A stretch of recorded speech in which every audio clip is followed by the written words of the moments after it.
네, 안녕하세요. 여성중심 스타트업 커뮤니티 수요일 쌈을 운영하고 있는 지영킹입니다. 반갑습니다. 너무 오랜만에 유튜브 영상으로 이렇게 인사를 드리네요.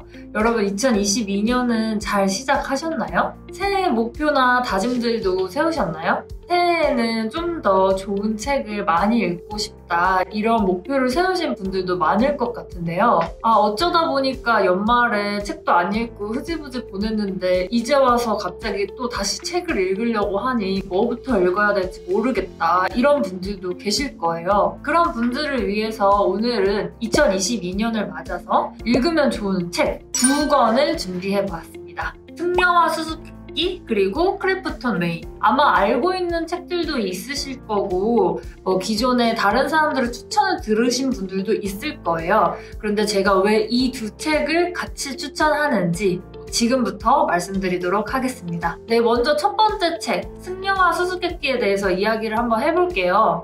승려와 수수께끼? 굉장히 제목이 난해한데 이걸 왜 읽으라고 하지? 이게 도대체 무슨 내용일까? 이런 생각을 하시는 분들도 많을 거예요. 정말로 제목과는 상관없게 이 책을 쓴 사람은 실리콘밸리에서 굉장히 유명한 창업가이자 현재 투자자 혹은 각종 스타트업의 고문으로 열심히 활동하고 있는 앤디 코미사라는 사람입니다. 이 사람이 여행을 좋아해서 전 세계 여기저기를 여행을 하다가 동남아시아의 불교 국가에 가게 됐대요. 거기서 만난 승려가 한 가지 질문을 던지는데 거기서부터 이 책의 이야기가 시작됩니다. 그때 여행에서 만난 스님이 랜디에게 이런 질문을 했대요. 계란을 1m 정도에서 떨어뜨리되 깨지지 않게 하는 방법이 뭐가 있을까요? 랜디는 그 질문을 듣고 아리송해졌다고 합니다. 도대체 계란을 떨어뜨리는데 어떻게 안 깨지게 하겠다는 말이지? 답을 찾지 못하고 그 여행을 계속하게 됐는데요. 랜디는 그 이후에 자기 자리로 돌아와서 이 수수께끼와도 비슷한 질문에 대한 답을 찾았다고 합니다. 먼저 답부터 말씀드리자면요. 1m보다 더 높은 곳에서 떨어뜨리면 된다예요. 1m 정도에서 계란을 떨어뜨리되 계란이 깨지지 않는 방법에 대해서 스님이 물어보셨잖아요. 그런데 우리는 그런 질문을 들으면 계란이 도대체 어떻게 안 깨지지? 이것에만 집중을 해서 계란이 깨지지 않는 방법은 뭘까? 그 고민만 해요. 하지만 여기서 스님이 얘기했던 포인트는 계란이 안 깨지게 하는 게 아니라 1m 높이에서 깨지지 않는 상태가 도대체 뭘까? 그 질문을 한 거였거든요. 즉 1m보다 더 높은 데서 떨어뜨리면 1m 지점에 있었을 때는 계란이 안 깨지고 있었을 수 있는 거죠. 그래서 이 질문의 핵심이 뭐냐? 우리는 살아가면서 이렇게 많은 수수께끼와 같은 질문들을 품고 사는데 정작 답을 찾아야 할 때에는 본질과는 좀 다른 방향으로 답을 찾거나 혹은 현상에만 휩싸여서 핵심을 파악하지 못하는 경우가 많다는 걸 스님이 깨우쳐 주려고 이런 질문을 했던 것 같습니다.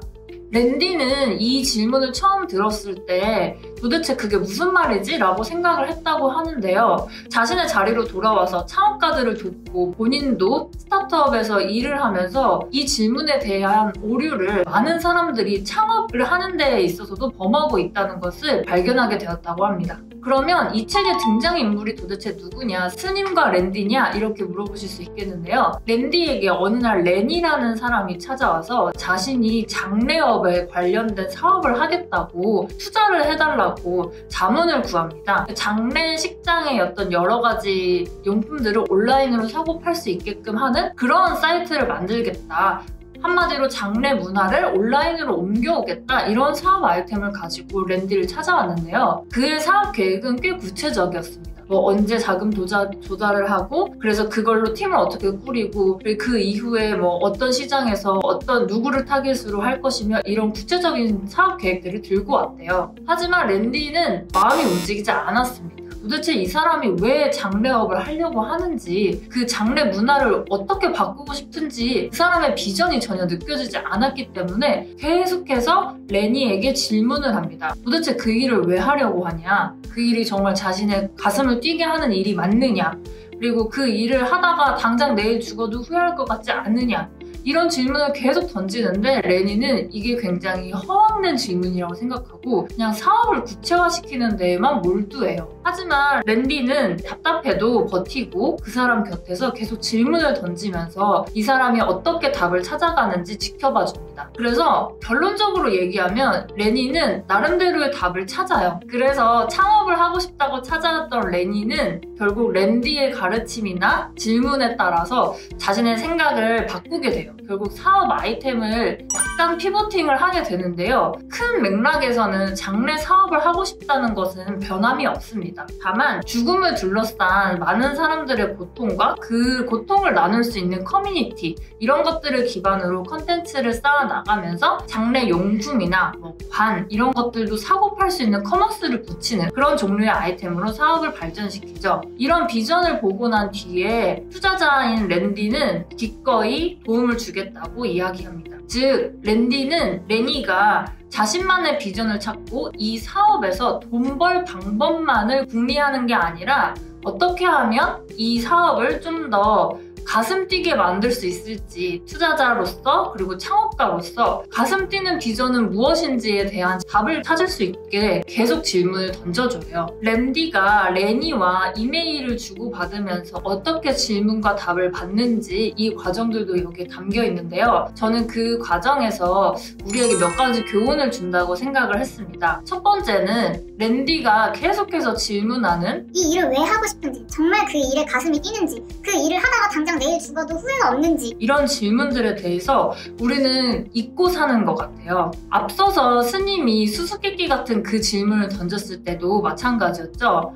사람들은 어떻게 하면 계란이 깨지지 않지? 그것에만 몰두를 하면서 하루하루를 살아갈 때도 있는 것 같아요. 하지만 중요한 것은 계란이 깨지지 않는 게 아니라 1m의 높이에서 계란이 깨지지 않았던 그 상태.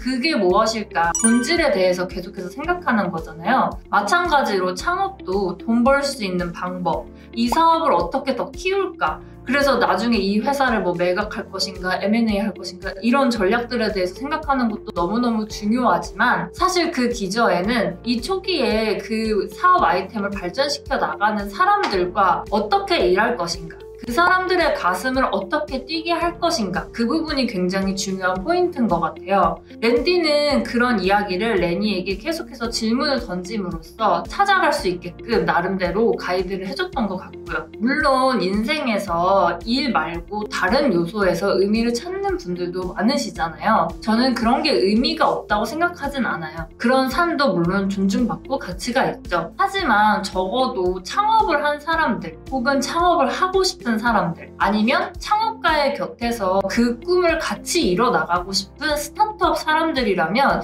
이 일을 왜 하는지 우리의 비전 이런 것들을 잊지 않고 나아가기 위해서 우리의 연료로 삼을 필요는 분명히 있는 것 같습니다. 정말로 그 일이 세상을 바꿀 것 같다. 정말로 이게 누군가의 인생에 큰 영향을 미칠 것 같다 라는 생각을 하지 않고서는 굳이 남들이 가지 않는 자갈밭, 가시밭 이런 길을 갈 이유는 없잖아요. 하지만 그 길을 기꺼이 가겠다고 마음먹은 그 순간부터는 내가 왜 이 길을 가겠다고 마음먹었는지 절대로 잊지 말아야겠죠. 이 승려와 수수께끼라는 책은 아마 읽으시면서 그런 초심에 대해서 다시 한번 생각해 보실 수 있는 좋은 책인 것 같습니다. 배달의 민족 김봉진 대표도 이 책을 창업 초기부터 봤고 10년이 지난 지금도 가끔씩 꺼내보는 책이라고 추천한 바 있었어요. 이 외에 많은 창업가들, 투자자들이 이 책을 추천한 추천사가 이 책의 앞에 포함되어 있거든요. 그 사람들 역시 비슷한 이야기들을 하고 있습니다.